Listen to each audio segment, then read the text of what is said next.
What is well-being? According to Canadians, it is defined as the presence of the highest possible quality of life through a wide range of domains.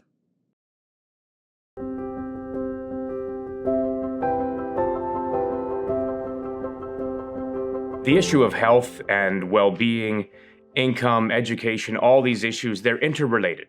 And we've seen a lot of change in the landscape across Manitoba and across our country over these past several decades. And the report itself really gives a good look at some of those major shifts and trends that we've seen. Obviously, there are some longer term trends, and there's some things that we've seen, of course, over these last few years as we've gone into and then out of the COVID-19 pandemic.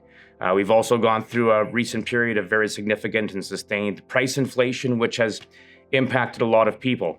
What I like about the approach around wellness and this index is that it's creating an opportunity for people to think more holistically about well-being and thinking about it not just from the perspective simply of income, which we often do when we think about issues like food security and poverty.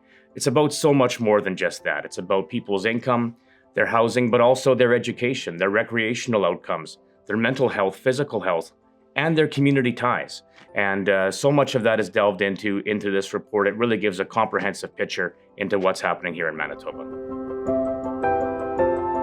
So at Harvest Manitoba, we're the backbone of the food security network all across Manitoba. We're serving today over 100,000 people that are using food security programs in communities all across our province, working with 380 agencies, everything from food banks to soup kitchens, schools, daycares, and everything in between, and in every part of Manitoba as well. So we see a pretty big cross-section of what's happening, particularly among individuals who are dealing with the realities of poverty and the realities of food insecurity.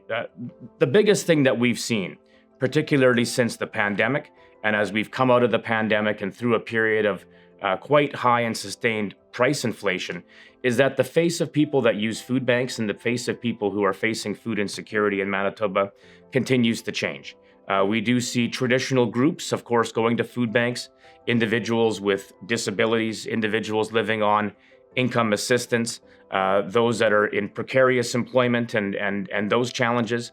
But we're seeing a growing number of seniors who are on seniors benefits accessing food banks, a growing number of people with jobs using food banks as well. And so the need for food banks is growing, and the growth is very broadly based. So that tells us something is not happening that we'd like to see happening here in Manitoba. And if you look just at those poverty numbers, while we have seen an uptick over the last couple of years, that long-term trend has been going down in terms of some of those material deprivation index and market basket measures of how we look at poverty from strictly an income perspective. So there's more that's going on behind the scenes. Housing is a part of it, price inflation is a part of it, but also people's social isolation, people feeling greater stress, more challenges around mental health and physical health. So there's a lot that's going on under the surface, and we see a great deal of that with our clients at Harvest Manitoba. When we deal with people that are coming to a food bank, and again, some may only be coming for a short period of time. So one thing that we've seen, which I think is interesting for Manitobans to know, over the last year and a half, our province and across the country, we've welcomed tens of thousands, hundreds of thousands across the country of displaced Ukrainians who've come into Winnipeg and come to communities all across Canada fleeing the illegal war there. Many of them, when they arrive in Canada, and people who arrive from other parts of the world as well, who arrive in Canada, really struggle to get settled. And I know the report touches on this issue of how do we better work with newcomers and provide for well-being of newcomers who are settling here. Many of them, particularly in a refugee situation and a rapidly developing situation, as we saw in Ukraine, are coming here to a community they don't know, fearful for the safety of friends, family, loved ones back in their home country, not knowing when they're going to get a chance to go back home, if ever. So you think of the toll that puts on your mental health and your well-being, having that concern.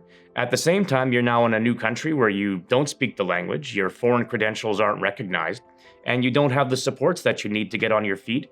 You're going into a headwind of high-cost housing and other challenges. So we've been able to help a lot of those folks. I think some of those challenges creep into the numbers as well. And of course, for traditional groups, who often use food banks. Again, the working poor, those that are on social assistance, and many thousands of people, 40% of food bank clients have a disability as well. The biggest challenge about poverty, from what I've seen, talking with hundreds of people who attend food banks and other food security programs that we have, is that poverty limits the choices and autonomy that you have in your life.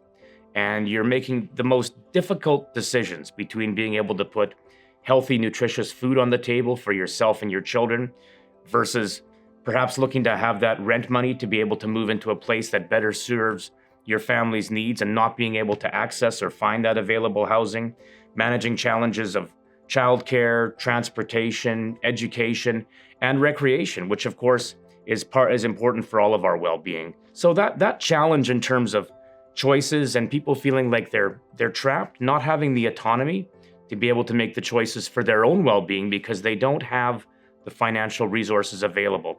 A lot of that activity is driving an increasing number of Manitobans to seek help where they can, including food for food banks, which we know allows individuals to free up some more money in their budget to do other things that are going to improve their quality of life, improve their health, and their well-being.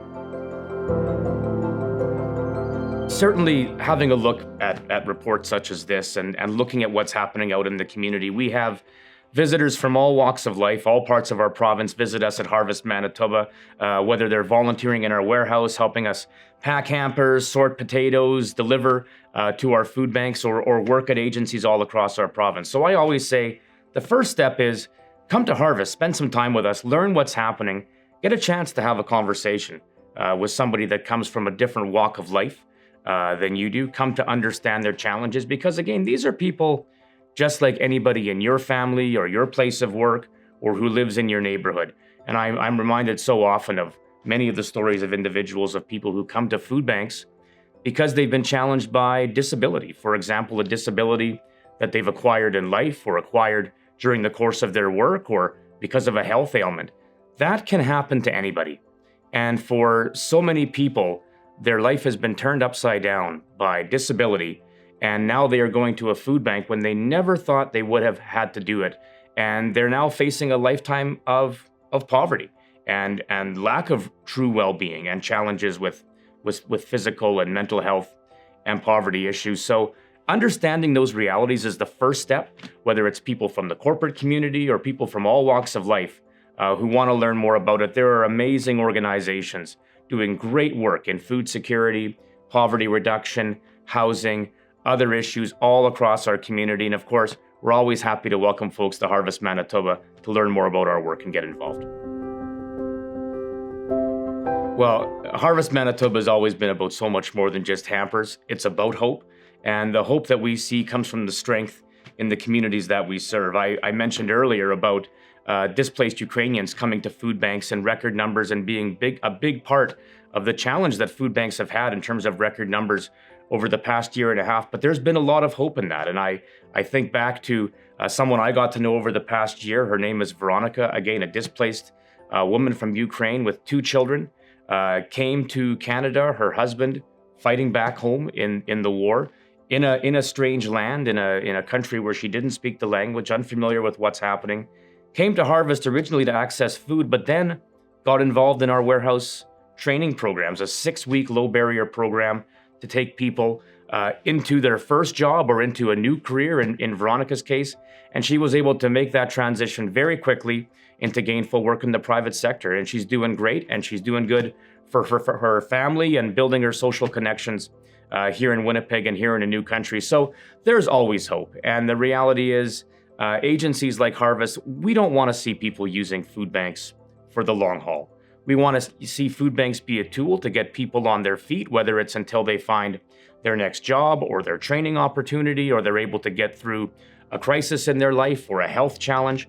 There are hundreds of stories like Veronica of people that are using food banks exactly in that way, and stories all across our community of people that are overcoming hunger and poverty and moving on to that next stage in their life. It's shared across the organization. We are so lucky at Harvest to have an incredible team of staff, an incredible team of volunteers, 65,000 hours of volunteer time went into making Harvest work last year, including support from our corporate partners and community partners, including Manitoba Blue Cross, who've been a tremendous partner to Harvest for a very, very long time, and know will continue to be. Again, and seeing that Manitoba Blue Cross has a commitment to looking at Manitoba from a more holistic perspective in terms of health and well-being is a good thing, because it's not just about one thing, it's about many things that helps move a community forward, makes people and communities and provinces healthier, better places to live, and you're a big part of it.